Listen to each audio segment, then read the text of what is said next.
Welcome back to another technical deep dive here in the Debug Zone. Today, we're tackling a big question and breaking it down with insights from other users.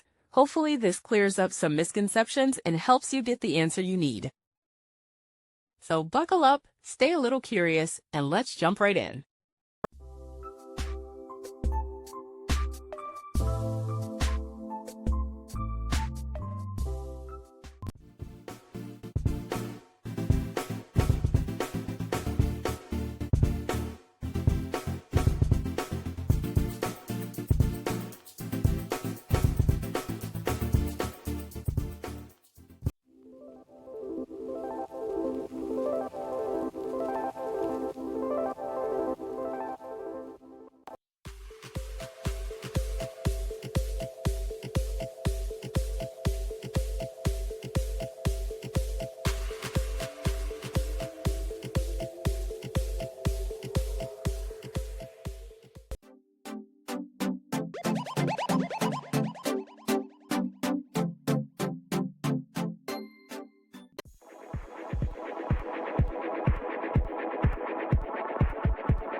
And that's a wrap.